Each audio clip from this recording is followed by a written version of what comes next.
John Mason Neale was born in 1818 at 40 Lamb's Conduit Street, London, to Cornelius and Susanna Neale. Whilst at Cambridge, he and like-minded friends who preferred high church practices and were linked to the Oxford movement, founded the Cambridge Camden Society to record and restore ancient churches. Neale was ordained and was briefly the rector of Crawley parish. He had to leave due to serious lung trouble and wrote to his future wife, I do not think as if I am really to have a rest. It will be well for me to stay at Crawley. Winters abroad with his wife followed. In Seville, he noted, Up at 5:30 a.m. 8 churches before breakfast. In May 1846, he came to be the warden of Sackville College in East Grinstead. He was appointed by the patron, Earl Delaware, whose wife was descended from the founder, Robert Sackville, 2nd Earl of Dorset. The almshouse was founded in 1609. Neale realised that some almsfolk were very poor and intended to provide a Sunday afternoon dinner for them all. The trouble with my kitchen, restorations to that end, no one can tell. Mrs. Neale said that the idea was rather more pleasant in theory than in the practice. Neale was joined by his wife Sarah, their little girl Sarah Agnes, and baby boy Cornelius Vincent. They had 3 more daughters here, Mary Sackville, Catherine Ermeneld, and Margaret Isabel, and they stayed for 20 years until Neale's death in 1866. By Christmas 1846, Neale had settled in at Sackville College. My study looks respectable. There are 700 volumes up in it. The hall is a goodly sight, and the kitchen and larder with 2 great pieces of beef, 7 plum puddings, mince pies, etc. The only person who has merit in this is my wife, for the trouble she has had, and the one she takes is great. However, his chest troubles had not gone away. In 1846 he wrote, I wish to help the vicar at St Swithin's, the Reverend Christopher Neville, on Christmas Day, 1846. But I did not dare sit for so long without a respirator. Their daughter Mary remembered how the warden's children sang carols to the almspeople after their supper on Christmas Eve in the hall. With its oak wainscot and gallery, wreathed with shining ivy and holly, where the children stood to sing, the old men in their clean smocks, the old women in their granny bonnets, seated round the open hearth with its big log fire, the smell of spiced elder wine, the ruddy glow of the lined and wrinkled faces and bent forms of those whose old age had found a shelter in this harbour of refuge. This Christmas, the chapel looks so delightful with the holly, yew and laurel. The hall also looks well, and so it ought, for it took Master Weller and me the best part of a day to manage. We have the high table placed before the fire, now, all encaustic tiled, and thick with laurel above. My wife sat at one end, and I at the other. Then we had mince pies and bread and cheese, and the older folks grew quite merry. Those that sat in the corners, gradually becoming red and purple veined, through extremity of heat.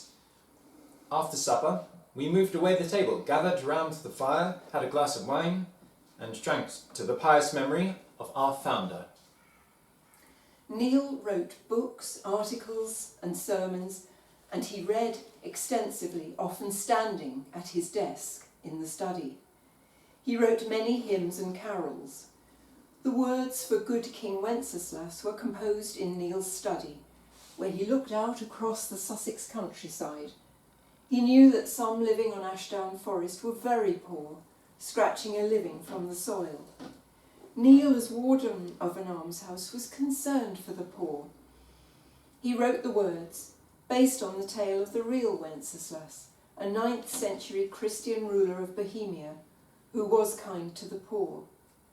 Neale's concern for the poor also inspired him to found the Society of St. Margaret, a sisterhood who helped the poor and the sick, in 1854.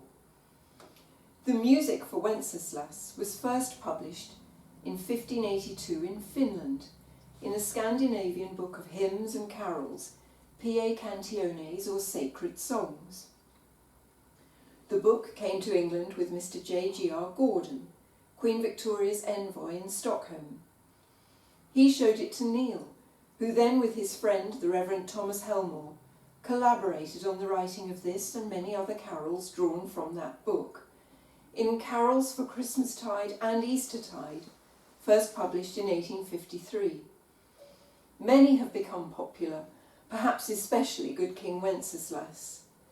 Laurie Lee, in Cider with Rosie, describes young carol singers bawling Wenceslas at Christmastide. Neale led carol singing parties at Christmas. A choir of men and boys was collected once or twice a week to practice in the hall of Sackville College. He was described as wearing a black coat and bespectacled, with a deep and sonorous voice. Mrs. Neale played her part, teaching and leading the choir in preparation for the Christmas gatherings held in the old decorated dining hall. On Christmas Eve, the warden and his choir sallied forth with carol books and lanterns. This is how Good King Wenceslas, now so universally known, first appeared. One teetotal and vegetarian member of the choir suggested changing the line, "Bring me flesh and bring me wine," to "Bring me milk and bring me bread," to rhyme with "Thou and I will see him fed." This did not catch on.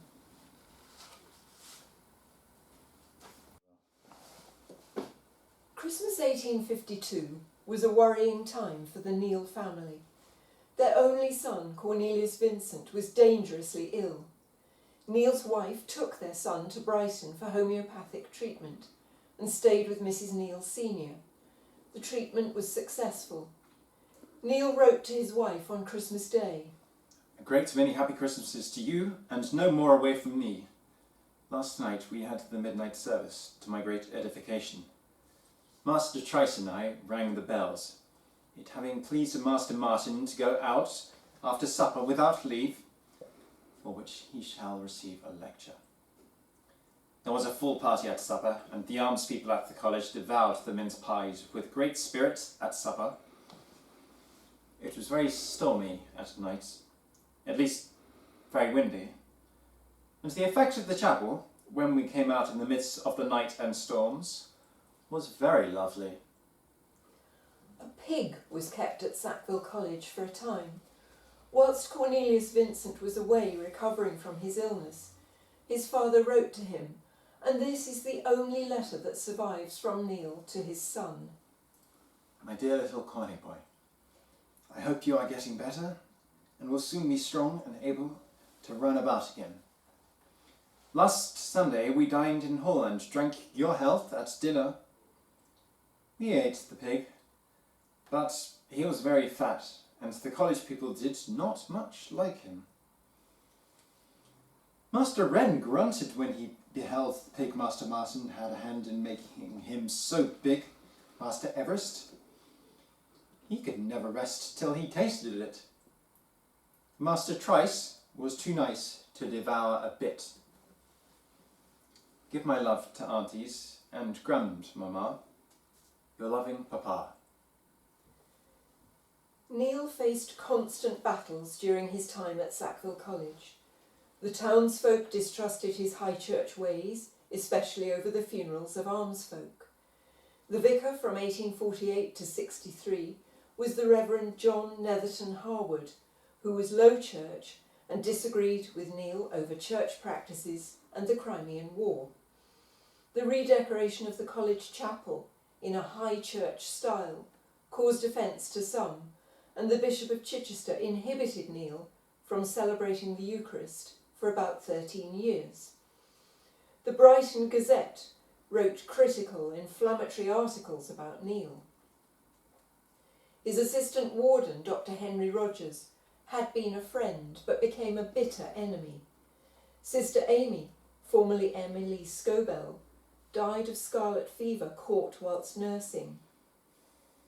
There was a riot at her funeral, and after losing his hat and gown, Neale escaped from Lewes. Through the kindness of local people and with the help of the police, and by climbing over several walls. Against this background, home life was very happy. Neale's daughter Mary wrote, "My father and mother were not popular in East Grinstead. When abusive language was shouted at her outside our window, our mother would pull down the blind and send one of us to practice the piano." We are going, all well, to Felbridge Water this afternoon.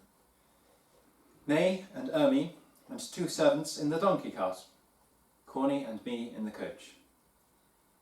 It is so mild that we are going out with the donkey chaise to look for primroses after dinner, and then I have promised to show Mary some phosphorus. Baby is to dine in hall tonight. Neale made changes at Sackville College. I must tell you that I have changed my study. You may remember the waste room opening out of the chapel, where all sorts of spades and the children's chaise used to be kept. There I am now, and it is the prettiest room in the college. The old study is turned into a bedroom. Neale introduced more services to the college chapel. His son Cornelius Vincent remembered. "In the early days my father kept the church hours, terce, sext, nones. The inmates were not required to attend, but the family and such servants as could be spared from household work attended. We children not finding these services burdensome, but to run into the chapel was a relief from lessons."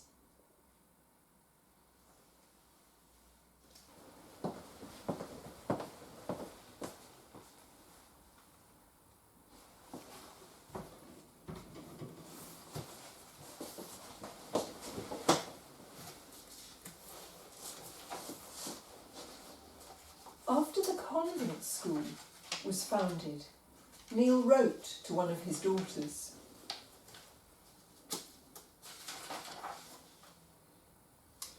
On Monday night, I read Hamlet to the girls at St. Agnes. It took me 3 hours and 5 minutes, though we never stopped, except for a second to put coals on the fire. Do you remember a chocolate-coloured dog called Rover? Some call him Ben, that used to come up with the St. Agnes girls. A dog that belongs to nobody? This beast has lately taken to me and haunts the study, or any other room that he can get to. I have no doubt that you will make his acquaintance, for he is so very good-tempered and so peacefully obstinate that you can't turn him out. Anyhow, I can't. Ever your dear own father, J.M. Neale. Once when the circus came to town, Neale arranged for the performing elephants to come to the college, to the delight of the almspeople, Neale's children, and the orphanage children. Railways were important to Neale for his travels and for the sisters travelling to nurse sick families. One of Neale's letters reads, The sisterhood goes on very well. Here I was interrupted by a message that an engine was at the station, and I might have a ride to Three Bridges. I went down, and we ran over in 12 minutes. Just fancy that. Riding on an engine is unspeakably delightful. In a letter from Brittany, Neale wrote, I wonder if I can write in this jolting carriage a letter which you may be able to read. We are going out from the Brest to the Land's End of France. Agnes is further from you than she has ever been before. and we shall be so glad to get home to you all. I have a little silver cross for you, which I brought at Reims. You and Erminild, and baby too, would have liked to see the museum today. There were a great many stuffed beasts, a bear, a leopard, a great many monkeys. Oh well, we shall cross from Dieppe to Newhaven and so come home straight from there by the Brighton line. Now, give my love to Erminild, and baby, and Miss Baker, and remember me kindly to the servants and to all the people. God bless you, my pet. Your very dear papa, J. Neale. His daughter, Mary, remembered, Master Everest, one of the almsmen, was a great friend of the Neale children. He had been a cricketer in his youth, and despite being very lame, gave Cornelius his first cricket lessons. When the old man's turn to go in came, Mary used to stand beside him and make his runs for him, he being nearly 80 and I about 4 or 5. Neale went on a preaching tour in the winter of 1865 to raise money for the convent for the Society of St. Margaret. A chill caught in the winter weather took hold, and he never recovered. He died on the 6th of August 1866. To the end he was dictating hymns, sequences and letters. He was buried in St. Swithin's churchyard, where there is a monument designed by G.E. Street. There are gravestones for one of the nuns and for William Wood Thornton, one of the convent builders. Neale's daughter Mary wrote of the Society of St. Margaret that it spread into all corners of the world, with houses in America, Africa, Asia, 3 daughter or affiliated houses, 30 missions or smaller houses, and which, besides its original work of providing nurses for the sick poor in their own homes, had schools, orphanages, convalescent homes, and did much parochial work. We still sing many of Neale's hymns and carols, especially at Advent-tide. Neale saved Sackville College from decay and was a caring warden to the almspeople. Copies of many of his books are on the shelves in the warden's study. In the words of Peter Anson, he was perhaps the most brilliant and versatile priest of the Church of England in the 19th century.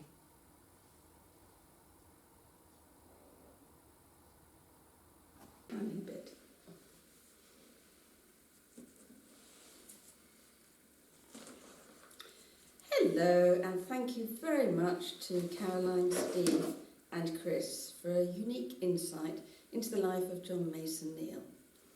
We've been in lockdown now for, I don't know, I think I've lost track. I think it's 259 days at the moment, but we have remained COVID-free, which we're delighted about, and we're looking forward to next year. We're in the common room at the moment, which, because of lockdown, we've taken advantage, we've redecorated, painted the walls, we've got new lights, and we're just about to put all the pictures and paintings up again in a moment. We have one of our residents getting ready for Christmas, doing our Christmas wreaths for the door. We have another resident who's very kindly doing the curtains, which we've put up. So we're looking forward to everyone coming back next year, fingers crossed. We can be open again to our visitors and our friends who are missing so much. But thank you all for your support. Thank you. To sing the page, but don't worry because we all sing verse 1.